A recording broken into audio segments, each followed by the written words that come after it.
Welcome to 3-Word Story. I'm James. I'm Dylan. And this is the podcast where we take 3 words from the app What 3 words? and improv the shit out of a story. Today on 3-Word Story. Nailed it. A cloud weighs around 1,000,000 tons. Yeah? You've got a very hungry brain, a very tight tie, and you're in trouble, my friend. Takes us to Uzbekistan. I did not write that down. Yes. Where did you come from? Where did you go? Where did you come from? Cotton-Eyed Dylan, how are you today? I'm not sure where you were going with that. I'm like, You- where did you looked come really from? Almost scared. Where did you go? And I'm like, wow, poetry, James. How lovely. Yeah, that is poetry. Yeah, Cotton-Eyed Joe Cotton-Eyed is Joe, actually yeah. known as a beautiful piece of poetry. That's an origin story, eh? It's like, is that not where the... What's the... Clapper? Yeah. It's an origin story of who? Cotton-Eyed Joe? Of where he came from, what he did? of what they say Cotton-Eyed Joe is. But what is he? No. That sounds like a very philosophical thing. What is Cotton-Eyed Joe? What is a Cotton-Eyed Joe? And I'm glad we're going balls deep into this because we just recorded our other podcast immediately before this one. It was a great occasion. It was amazing, and now we're just going balls deep into Cotton-Eyed Joe. Have you managed to find anything about Cotton-Eyed Joe? So you seem to think it is a... Yeah. So I'll tell you. No. I've heard Have you got him? Do you want to explain? Have you got it in front of you? No, please. Okay, you're well, the person that for you can speak. And the English. listeners at home, Cotton-Eyed Joe, also known as Cotton-Eyed Joe.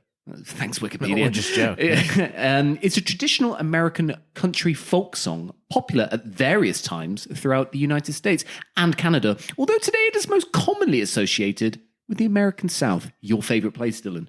The song is most identified with the 1994 Rednecks version, which became popular worldwide. The song is an instrumental banjo and bluegrass fiddle standard. But does that tell us where it comes from? Here's the interesting thing, Dylan. It dates back to 1878. Something about Dorothy something? Okay. Does that make sense to you? Yeah, I don't know. There was something about that's where... No, What? You continue talking. Okay, well, tell me if this does or doesn't sound like poetry to you. No. Cotton-Eyed Joe. Cotton-Eyed Joe. What did make you serve me so? For to take my gal away from me. This is how it's spelt, by the way. It is spelled Furter, take my gal, ERWAY, FUM, me. For to take my gal away from me. And so you're home plumb to Tennessee. If it hadn't been for Cotton-Eyed Joe, I'd have been married long ago. Does that sound beautiful to you? Yeah. His eyes was crossed, and his nose was flat, and his teeth was out. What of that? For he was tall, and he was slim, and so my gal, she followed him. If it hadn't been for Cotton-Eyed Joe, I'd have been married long ago. Does that sound like a beautiful piece of poetry to you? Yeah, it does. Is that what you wanted? No, I actually thought Cotton-Eyed might refer to, and this is where the theories came from, was might refer to someone with cloudy or milky white eyes, possibly due to cataract, syphilis, or trachoma. or blindness because of the moonshine. That's true. Yeah, Cotton-Eyed Joe. Yeah. So Cotton-Eyed Joe, and he would hang around red lights all the time to cover the syphilis. That would make sense. So I actually thought it was a lot darker than that, but you just kind of covered it up with this beautiful breakdown, or at least at the end of the day, yes, Dylan, she was the prettiest girl to be found anywhere in the country road. Her lips was red. Could have been syphilis. And her eyes were bright. And her skin was black. But her teeth were white. I'd have been married 40 years ago if it hadn't have been for Cotton-Eyed Joe. I don't know what I don't know what that means. I don't know what that means. And then it goes on to say, that girl, she had all my love and swore from me she'd never move, but Joe hoodooed her, don't you see? And she ran off with him to Tennessee. I'd have been married 40 years ago if it wasn't for fucking Cotton-Eyed Joe. So are we any further or closer to understanding, is Cotton-Eyed Joe a good guy or a bad guy? No, I think either way, he would have been married if it weren't for Cotton-Eyed Joe. What I was trying to zero in on is Cotton-Eyed Joe was Cotton-Eyed Joe, the person that was cotton-eyed, or is it a song about the spreading of syphilis? I'm not sure. Well, I think we can categorically say on this podcast today, it has everything to do with syphilis. And now we know. And now, and the crowd goes wild for us solving the meaning of Cotton-Eyed Joe. Well, it's a good segue of... it is exactly a great segue into somewhere you thought you were going to die, right? So our 3-word story today, so we have gone on, what 3 words, and we have found ourselves a place where we thought we were going to die that was going to give us 3 wonderful words that we could make a story of. So Dylan, where did you think you were going to die? And why? The place where I thought I was going to die was Oroby Gorge in South Africa, right? Don't get me wrong, I can tell you the 3 words and you can look up, but basically it's this rather large gorge in KwaZulu-Natal in South Africa. Just in Holtec. And I honestly on that day I thought I was going to die, but not in the way that you. Let me give a brief story and then and give a bit of background. Okay, I'm kind of waiting for it was a peanut allergy or something. no, not quite. But basically, right, you have this gorge, and we ended up going there, and it was basically between going deep sea fishing or then doing zip lining. Okay, and wow, what an adventurous choice that is. This was literally the choice, and I basically said, no, I'll give a skip to the deep sea fishing because I don't do well with motion sickness. So I figured, let me go. And despite me being scared of heights, I have done the zip lining before. However, I did not know that this gorge was nearby, because I actually thought, okay, well, this is fairly flat. Like it might be amongst some trees. I did not know there was a So you signed up to the zip lining before you knew there was some hot gorge action. We drove out. Yeah, because that was fucking rocking. Yeah. Did you like that one? Yeah. Hot gorge action. Hot gorge action. If any gorges want any marketing done, then 3-word story, James and Dylan, we're here for you. Brought to you by Oroby Gorge Ziplining.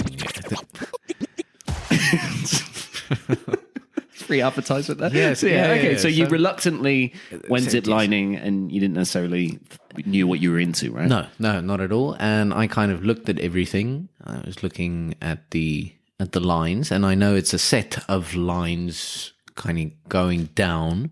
However, one of them, and I mean this sincerely because it didn't make sense to me, and we got to, I think, the 7th line, and it's obviously a range of these, and I said, well, where's the next one? And they kind of show me, and it's literally doing a zip line off of this 300-meter fucking gorge, right? That's... Okay, at that point, I wasn't happy going down there, but I thought... do you feel safe at this point? Do you feel I still feel safe, but that's not actually where I thought I was going to die. I thought, okay, maybe from a heart attack, but in terms of safety, no, I still felt rather safe. Where I did not feel safe was on the way back up the mountain. Because it's hard to zip line upwards. So I've heard. Yeah. And I failed miserably, because I didn't want to get on the back of this pickup truck that now has to transport all 12 people like back up this mountain, and it's a pretty standard pickup truck, and everybody sits at the back like a bunch of fucking poachers. So why don't you want to go into it? What do you mean? You don't want to go in the back of the pickup truck? I don't. Why? No, because the road that guy must drive up this mountain, it fucking was terrifying. Like, he literally revs this truck up there and takes angles and turns that you probably shouldn't with people. So the guy sounds pretty cool, to be honest. It sounds like a pretty doing handbrake turns up there. Like, he's probably enjoying himself, but me being scared of heights, and then also like I'm not attached to fucking anything really, and we are bouncing around on the back of this truck, and I'm just thinking, I'm sure this guy has done it a few times before, but the edge of this, several pickup trucks just on fire down to the bottom. The fucking edge of the cliff is right there, and I couldn't get myself to look because it was fucking terrifying. So actually, on the way back up was really where I thought we were going to die, because this guy. So you did get in the back in the end. So you reluctantly cried. You threw a tantrum. You like grabbed your penis really hard. I wanted to say that what I normally do, but now it's exactly what I normally do. How did you know? Yeah. I know how you kick off when you don't want to do something, and it's just the crying. You drop your trousers. You pull your penis as hard as you can, and that's just how you get out of it. Dylan. So, but you went up and out with no dramas. It was just in your mind. There was no near misses, no near deaths. No. Well, I feel every turn was a near miss, but no, that was the moment that I really thought I was going to die. The day actually didn't end there, but that was actually the same day that my sister got engaged. Like, it was actually just after we done the whole ziplining thing. My now brother-in-law, Robert, asked me moments after we just reached the top of the mountain, kind of back to where we started, and he was like, "Listen, Dylan, you mind me asking your sister to marry me?" I was so close to death that I feel like I should do that. And what was your response? I was like, "Well, yeah, I think it's great, but do you mean now?" And he was like, "Yeah, that's actually why we're heading to this rock out there." Yeah. It's like, well, no. So the marriage rock. The marriage rock. I don't know if you seen. I don't think I've shown you the video, but basically, you had to kind of go off the beaten path to this rock that has this amazing view of the gorge, but I still had to kind of fucking jump over this. I don't know. It felt like a fucking meter and a half, and it was just you had to clear this small crevice. Yeah. Small crevice. However, if you fall there, you probably also die. So it was a really double whammy. So you had choices of places you felt like you were going to die. It was really an overwhelming day for me in terms of height. I bet you slept well that night. Yeah, I really did. I got drunk and then I slept that night. Nice, like a baby. But yeah, that day there was really a bunch of times where I thought I might just die. But did I die? No. Find out next on the 3-word story. But did you die? No. and we can confirm he is alive to this day, Hi ladies and guys. gentlemen. Hi. And Dylan. Yes. No, I'm joking. The crowd is very happy that you're alive. They are ecstatic. Thanks. And for the places of near death. Oh yes. That's why we are. Yeah. What 3 words did they give you? Unequipped. Mm-hmm. Somewhere. Oh. Gymnastics. Wow, that really took me left field, because like that felt like you could have been describing where you were. You're unequipped to deal with the pickup in somewhere, and then and then I just randomly did gymnastics and pop the splits. Yep. Because when in doubt, split it out. It's good advice. Thank you, Dylan. I appreciate that. Yeah, take that.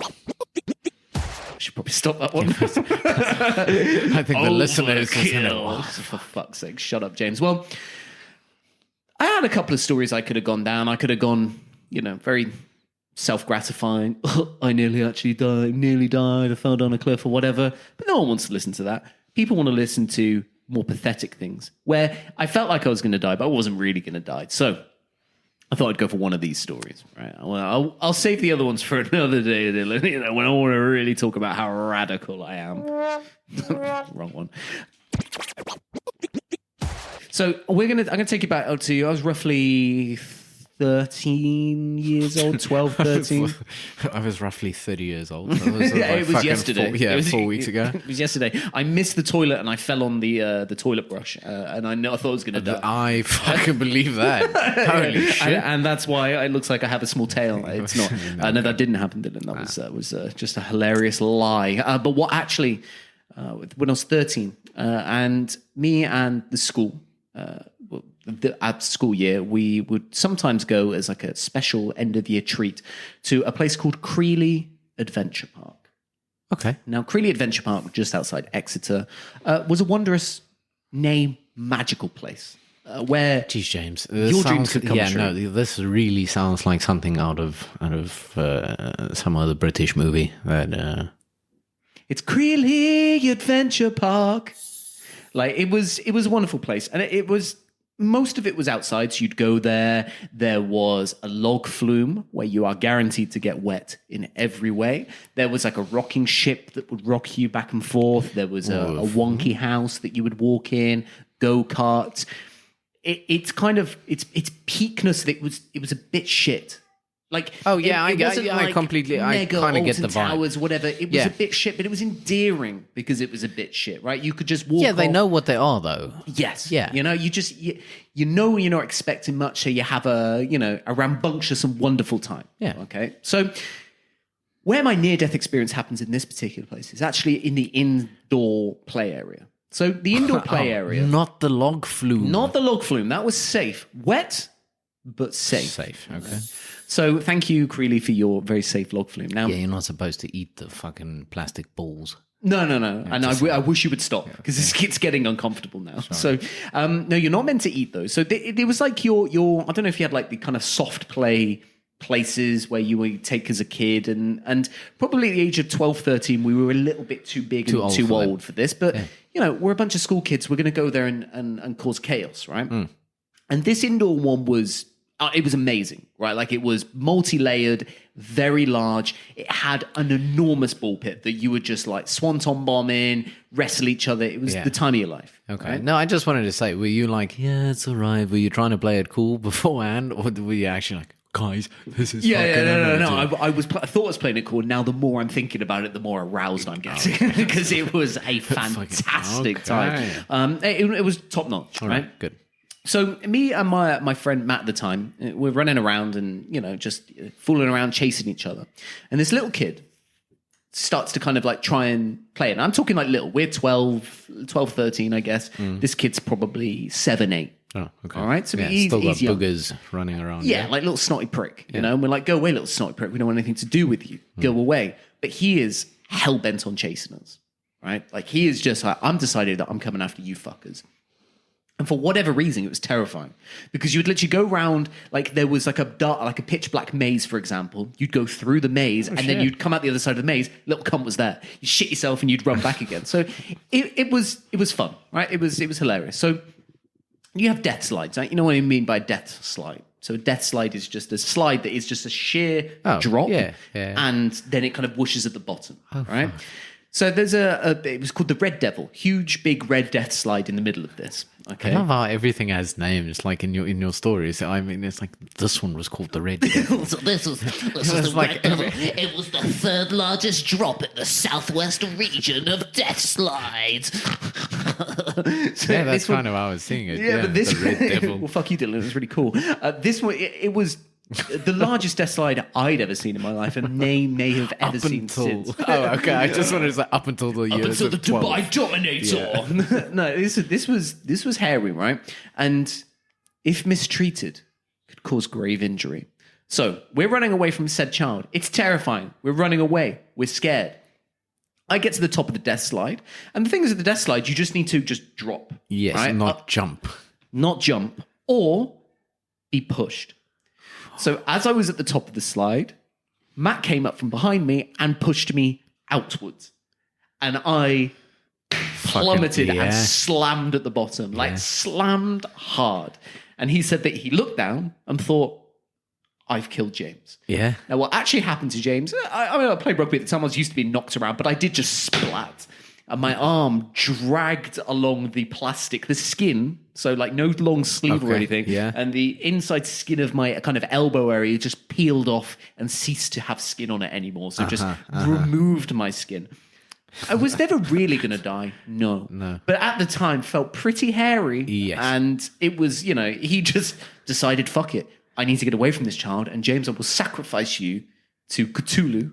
We would call the kid Cthulhu, the demon squid face, and you will die to doing so. And that for me was as good as a near-death experience. Now, I've kind of clicked around where I think the red demon, devil, whatever the slide was called, in there. And it has given me examples, gentlemen learning.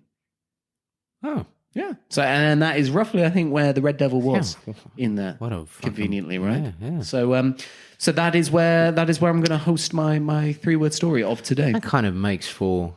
it's a combination of words that could make for a very boring story, but hopefully not. Almost certainly will, Dylan. Whether it's a story or whether it will be examples of some gentlemen learning, we will see. All right. So, Dylan, we will do this time a game of rabbit, carrot, gun. Yes, but we'll just go 1, 2, 3, and then we'll do the action, fair. Right? Yeah, to save any potential upset from anyone in the world. And we're just thank you. It saves me from looking stupid. So we don't want that, Dylan, because my goodness, you do that yourself. Yeah. So we're going to go 1, 2, 3, shoot. Yeah. Right. 1, 2, 3, shoot.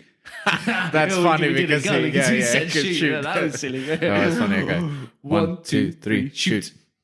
That's my carrot in your gun hole. Oh, fuck. Why did I get excited? I was like, I'm going to shoot your carrot. Yeah, fuck you. Yeah. My carrot goes down your barrel, so I win. Great. So I'm gonna go first. Oh, sure. I'm going to go first. And drop it down low with 3-word story. Look, I'm not going to say it's a story. I like to mix the way I perform these stories. And last time I went to a lot of effort. I had to speak to Hans Zimmer. I had to record music. We had to get a whole band in here. So if you remember, you're telling me you did no story. I did the opposite this time. Okay. No. So what I've prepared is some examples of gentlemen learning. So that's what we're going to have right now. So I have a list of facts. All right. Some of these facts will be fact. Oh, okay. Some of these facts will not be facts. And it's for you, gentleman, to decipher between what is learning and what is examples of not learning. Okay? So I need you to work through it, right? For the listeners at home, they need to see an insight into the enigma that is your brain. That is Dylan. Oh shit. So God help us all. Who knows what we will see? The empty space that is. just a dripping noise, dripping noise in a cave sound. So we need to know what you're thinking, where you're going, and then I need a decisive, this is fact or not fact. Capiche? Okay, after discussing my train of thought. Yeah. Well, where you're going with it. Yeah. Do you actually know this? Or, did you do some scientific research? No. Or were you touching yourself once and you accidentally clicked the wrong tab and you were like, oh shit, this was this. I don't know, Dylan. I don't know. But judging by the blister on your hand, who knows? So we're going to do examples of gentlemen learning. So Dylan, the first fact or no fact is... a cloud weighs around 1 million tons. Yeah. What about it? Yes, fact. Next. I can click through these pretty... Listen, if there's ever something, I can fail a test with blistering speed. I can imagine so the only thing you can do at blistering speed. Just fail tests. Dylan, you walked in and you failed immediately. That's incredible. Well done. Without any thought. Yeah. So a cloud weighs 1 million tons. Now, how would a cloud sit in the sky weighing 1 million tons, Dylan? That sounds ridiculous, no?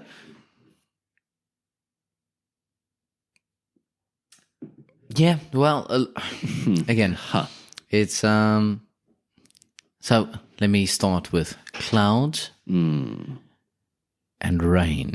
Ooh, okay. Right. Do you see where I'm going with this? Not a clue. No, me neither. So, no, I'm not entirely sure, but I know. I mean, it rains from the clouds. It must be heavy. Okay, that's a nice one. I like. It's a good train of thought. But 1 million tons, Dylan, and they're just sat up there in the sky, drifting around.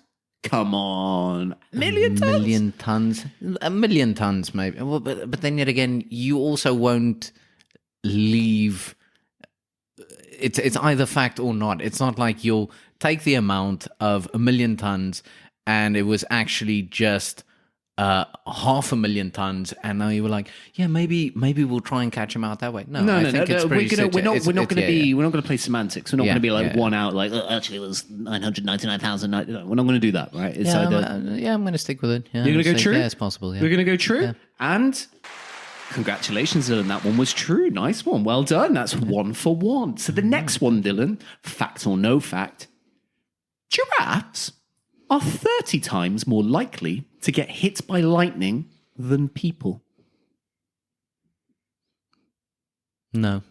No, you're just gonna go straight no. I'm going to say no. Yeah, By the way, these giraffes have they've had neck surgery, so they have like a metal titanium but neck. how would the odds increase that much despite them just only being, I mean, that's a little bit higher. I remember A little bit higher? Yeah. Like Giraffe? okay, I'm being serious. I've seen enough giraffes in my life. All right, sure. No, I'm being All serious. right. Okay, fine. So you don't think a giraffe's neck is 30 times taller than our neck? Despite the neck size doesn't matter, No? right? No, it's just the sheer height of whatever this fucking thing is. So why don't the trees then get strucken by Stop stroking trees. Yeah, for fuck's stroking sake. fucking trees. Yeah. Why aren't the trees getting stroken? Yeah, so it's not like it aims for something with a heartbeat, and just because this thing is taller than we are, it must by default hit that. So no. So you are catchy. I mean, you would seem quite aggressive on this. Do you like giraffes? How would you? No. You know worried what? about giraffes? It's not particularly the giraffes. I'm just thinking of the stories because I grew up quite scared of lightning, and I remember. Because we have pretty severe thunderstorms back home. And I just remember thinking, my chain of thought was, please fucking strike the house, please, where we are now, so that I know it doesn't get to strike there again. I remember thinking this when I was smaller. And then, like another... with regards to something being taller than I am and then it having better chances of getting struck, I remember running with a group of people, and I remember I wanted to go home because I can clearly see there's a thunderstorm approaching, and this particular gentleman was like, listen, stop being a little bitch about it. and I just remember thinking, you know what, How old do you think? Huh? I was probably about 10, 11. Yeah, no, because I remember him being relatively harsh, or I still felt like he was harsh, despite me actually being a little bitch about it. But him actually saying it, I was like, listen, you are tall as shit. So he was roughly around 2 meters tall. And I just remember thinking, listen, that's fine. Odds are you will get struck first. Okay, like I so remember that's going thinking against this. 10-year-olds. But this was 10-year-old Dylan's chain of thought. But no, as time goes on, it doesn't increase or decrease. It doesn't Like, increase or increase. Okay, well, ladies and gentlemen, is Dylan correct in saying that it is false that giraffes are 30 more times likely to get hit by lightning? Oh, shit. It is true. They are 30 times more likely to be hit than humans. Now, it's basically just because they're taller. So there are only 5 well-documented fatal lightning striking on giraffes. But due to the population of the species, it makes it more likely that they're going to be hit by lightning. I didn't take that into account. Yeah. So it's like you've gone caught based on semantics. yeah. But I can see where you were coming from, and I enjoyed that trip through memory lane. And fuck that guy. It was like, one name. I just want to go home. I think it's going to thunder and lightning. Oh, yeah, you little puss. I'll beat the lightning out of you, you little puss. Poor little 10-year-old Dylan. Okay. Yeah. Okay, No, 1-0. I survive, yeah. 1-0. Okay. You might know a bit about this anyway. This is kind of in your ballpark. No, I don't know what even to say. When you said me, I'm like, oh shit, Dylan, just shut up. Just shut up. Cocktail crisps than not. That is not it. Identical twins have the same fingerprints. No. No. I really. Is there twins in your family? No, is there twins in your family? Yeah. So could the twins? I don't know. Are they identical or non-identical? They're all identical. Okay. So do you think one could commit a murder and the other one could blame the other? Based on their fingerprints, no, I don't think so. So you're thinking that they everything is identical, but for some reason their fingertips are. But then yet are again, different. James, there's identical is also just a word they use to say that they've got enough of each other's genes to look as close as possible to each other, but that they don't look like each other. Have they been 100%. given a percentage? Because I've known some people who are twins, and they're like, "Oh, we're." Like we worked with a girl who said that like her and her twin were the closest. 99.8%. I don't know with regards to my sisters. I don't know what the percentage is, but I mean, I can clearly tell the difference between them. For other people, might be something different. But when it comes down to fingerprints, it never came up. But no, I can't see that. Something so specific and so small would be identical. No, I don't think so. No. Okay, well, Dylan, you are correct. Congratulations. The crowd goes wild. So you can't blame your crimes on your twin. This is because environmental factors such as during development in the womb, umbilical cord length, position of the womb, and the rate of finger growth impact your fingerprint. Who would have thought it? Now, the next one, Dylan, is one... I thought that would relate to you a little bit in your life. This one 100% relates to you. Shit. Your brain is constantly eating itself. Yes.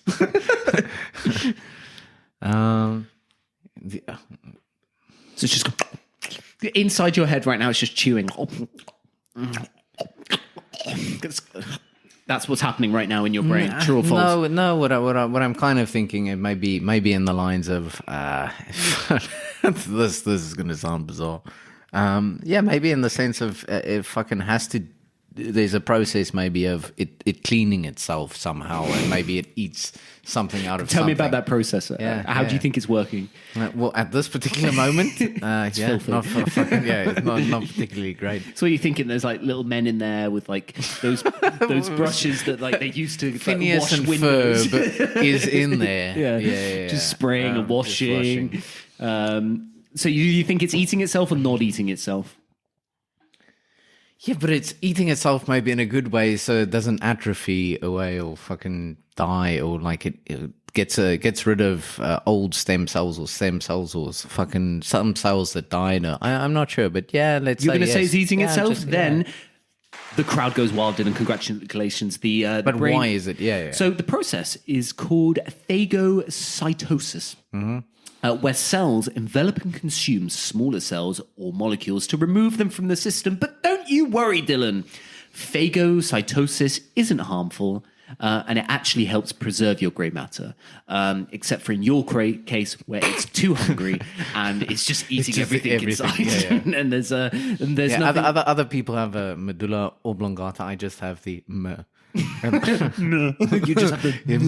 That's all you have. Okay, last one, Dylan. Yeah, sure. So you're 2-1 up, I think. I wasn't really. No, me neither. Water might not be wet.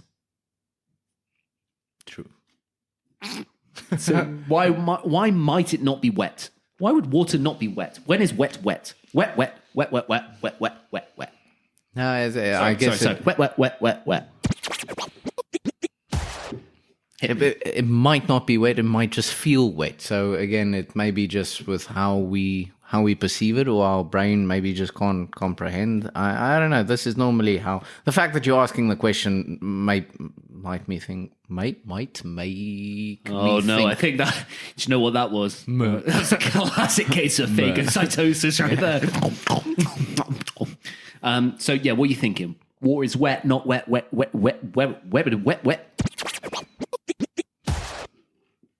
No, I don't think water is wet. I think we just maybe experience something and we call it wet. But yeah, I'm not entirely sure, and I can't really make that much sense out of it. But like I said, I can fail a test pretty fast, even if it is with my. Well, Dylan, you know what? You were on the right wavelength. Basically, scientists, fucking nerds, basically define wetness as a liquid's ability to maintain contact with a solid surface. Nerds. We obviously know it's what it feels like. So, whether you agree with the nerds or not, that's up to you. So you were 3, man. You've absolutely smashed that. Thank you. Another little one that I'll just give you. I'm not going to ask if you think this is true or not. And this again with the brain eating itself, the phagocytosis, and I worry that you may have a very hungry brain. Also, wearing a tie can reduce blood flow to the brain by 7.5%. So you've got a very hungry brain and a very tight tie. And you're in trouble, my friend. Yeah, and you're in trouble town. You're in trouble town. I actually think I might be in trouble because I wear a lot of ties, and in all honesty, I think the shirt and the neck and the tie ratio, in order to make the tie look right, I need to tie it tighter. So you're just asphyxiating yourself. Yeah, I do wonder why you just constantly red-faced, puffy. It's either I need to shit constantly, or the tie is too tight, and your brain is too hungry. Well, congratulations, Dylan. The crowd goes wild for that incredible, amazing, wonderful search through the facts there, and that truly was examples of gentlemen learning.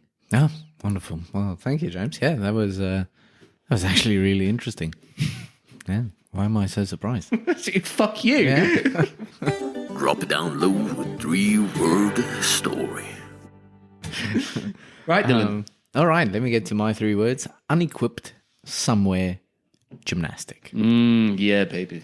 Can't wait to hear whence you take this one. Yeah, so I go somewhere where someone was unequipped to get to the level of success that they ultimately did. So again, unfortunately, there's a theme going, and it's like an origin story, or maybe a success story, an underdog story, whatever you want to call it. As I said before, Dylan, we are becoming the place where you can find out where things came from. I mean, we opened up with a little deep dive into Cotton-Eyed Joe, where we could definitely say it was related to syphilis. And now people know, people get it. Obviously, I'll research that. And maybe if we are so criminally wrong about that we could... we could be immediately cancelled. So right now I'm just going to throw in allegedly on that. Allegedly that it has a syphilis, but we may just be naive and wrong. But this is the place where people come to learn, I think, more than anything, laugh second, or maybe even third. It's probably to learn first, marvel at how stupid we are second, and then laugh third. Yeah. So don't worry about it. If it's an origin story, then fuck it. Drop it down. So, somewhere. Yeah. Now actually looking at it, I think somewhere is better than nowhere. What do you think of when you think nowhere? Huh? Right, so we're going philosophical, right? So, is it like in terms of actual geographic location? Like if you think of nowhere, so I guess where would that be? So it's somewhere is like that's somewhere to be, right? So I'm going to go somewhere. Then maybe there's something to do there. Maybe that's where people go. There's nowhere. No, I'm not feeling good about nowhere. I'm not feeling... Nowhere is like desert, or... I feel there's like... Maybe it's usually... the precursor is usually butt fuck of. Yeah, then followed by nowhere, right? Yeah. Like you don't go the butt fuck of somewhere. because that's like, well, there's something That's there. there. That's somewhere there. But I would say that this is, desert, barren land, the inside of your head, for example. That's what I would say. Thanks for that one. Where's the crowd laughing on that one? There we go. Okay, no, so they I just also really liked that one. They really good one. God, what a standing up. Fuck Oh, off. guys, Yeah, come on. no. It wasn't that good. God, they really Next time enjoyed I get control of the buttons. it. So sit down, everyone, sit down. I think we should start doing that. We should start rock, paper, scissoring Should we scissoring to see who gets control of the buttons? Okay, well, next week on 3-Word Story, you're just going to constantly get... Dylan, they need to make sense. The timing needs to be there. Put your headphones on, you're not even listening to it. Right, drop it down, look through what's story. All right, so where I figured is this place is at least somewhere and not nowhere, right? So it's not quite in the middle of the desert or Amazon or .com. Yeah, .com. But they are somewhere, and this level of somewhere takes us to Uzbekistan. Okay, wow. Yes. The dramatic pause really emphasized.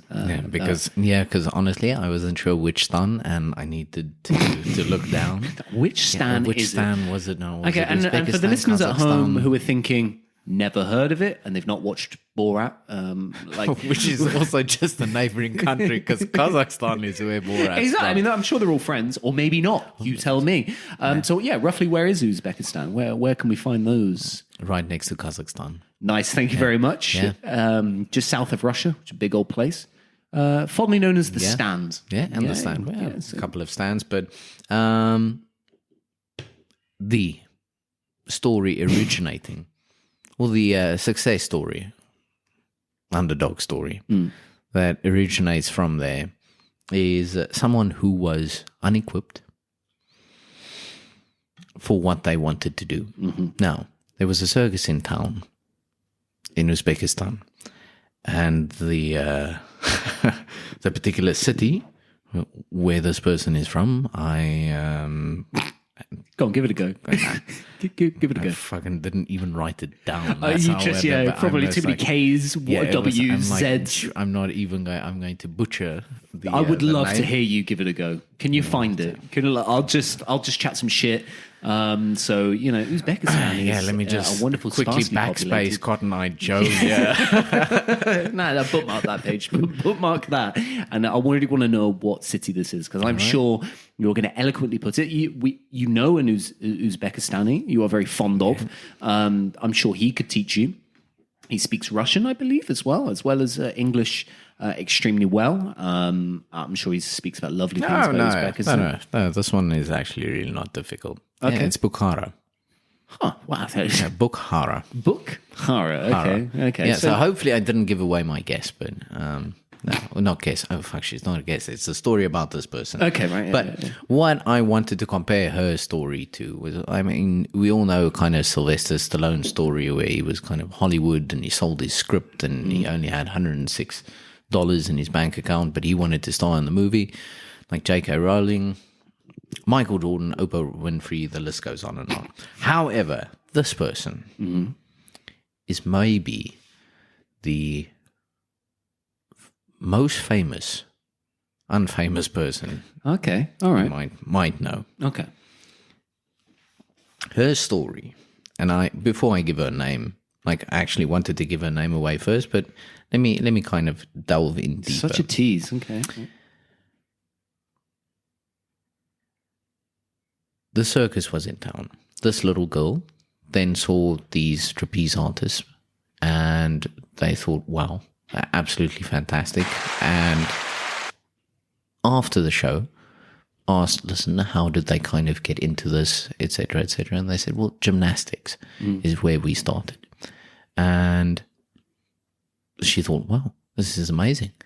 And she went back to her parents asking, listen, is this something that we could do? Is this and unfortunately, in their village, there was nothing, right? There was no gymnastics club at that stage. And at that stage, I'm talking about the 70s. Yeah. Okay. It is back tracking, tracking back that far. And so, unequipped, and her parents also not being in a financial position to drive her around, they kind of had to make do with what they had.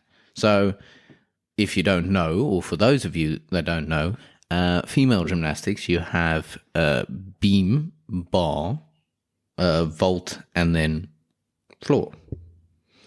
Okay, no, I didn't know. I didn't know you were such an expert on female gymnastics. Well, I should have guessed, really. After seeing that blister. So I've got 3 sisters, and all 3 of them to this day still do gymnastics, artistic gymnastics. Nice. So I had quite a few crushes on their friends. Don't worry. Let me just get ahead of that one. Crowd love that, by the way. Standing up, nothing weird here, guys. Nothing weird. Yeah. So I grew up listening to. All right, so ladies, and we will now move from beam to bar, bar to floor, floor to fucking vault to. Who's this fucking weirdo telling us where to go? Telling fucking. Why does he keep pointing to his crotch every time he says beam and bar? Anyway, she kind of really had to dig deep and go back to basics, because I don't know if you know, it's not, the floor isn't actually just the floor. It is basically this apparatus that has a slight more bounce to it. Okay, almost like a trampoline. That makes sense, because I did think, how are they not snapping their knees and ankles? Yeah. So so it's like the whole floor then is springy. Like, what is it? How does that work? Yeah, like springs down at the bottom, springs and sponges basically. Sounds like a great company name. Springs and sponges. Springs and sponges. Yeah, it sounds like we went for your fun day. It's like springs and sponges. Yeah, go down to Creely and springs and sponges. And the children chase you when you get pushed off a slide. Yeah.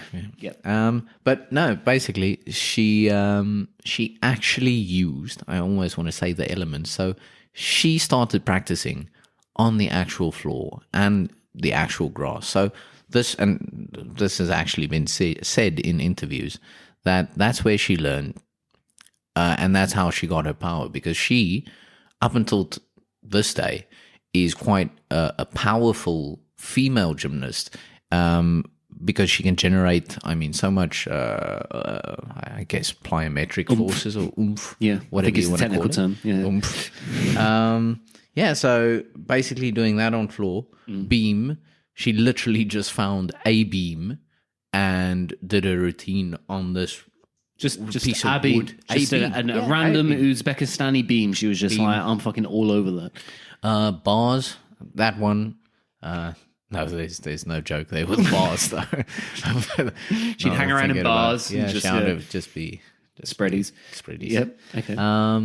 Yeah, bars, basically just started practicing on them. And then vault, she actually used some tires, like car tires.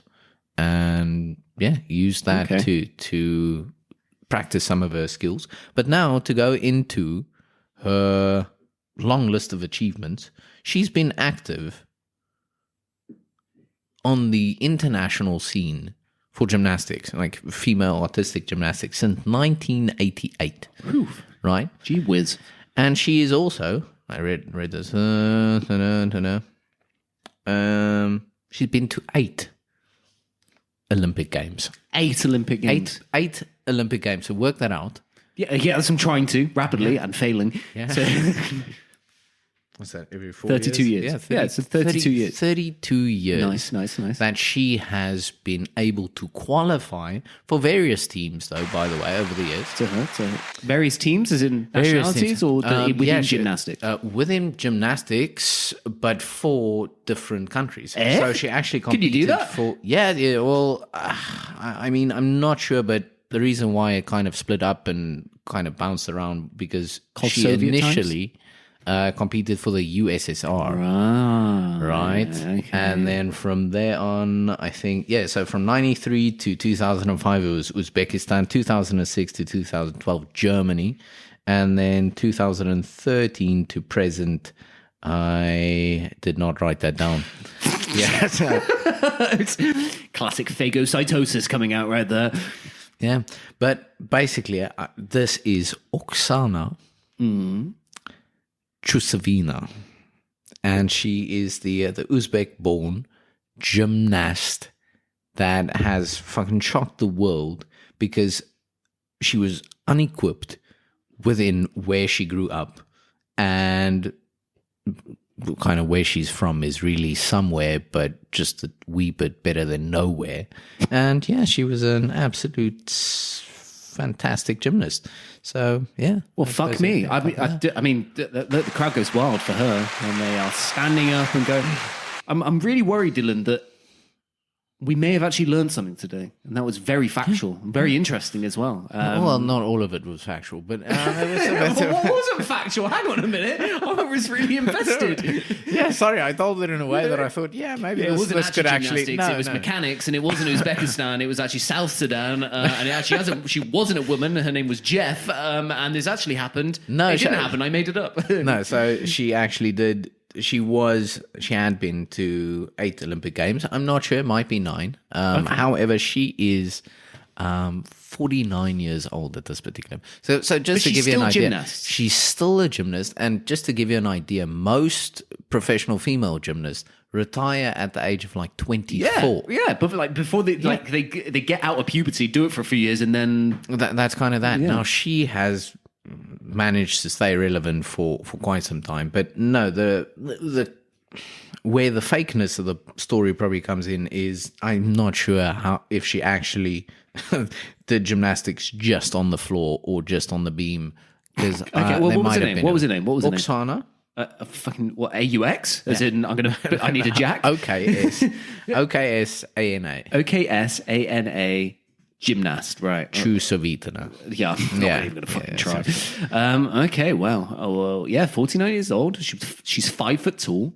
I'm really so she's served different countries. Why Germany? I'm not sure how that one. Yeah, so maybe we don't want to know. So she's gone back to Uzbekistan. Oh, so okay. USSR, Uzbekistan, Germany, back to Uzbekistan, which is nice. Yeah, I guess. Yeah, I think that's what she wanted. And she's still flipping. I mean, what a quality human being. I mean, let's hats off to Oksana. Thank you very much for your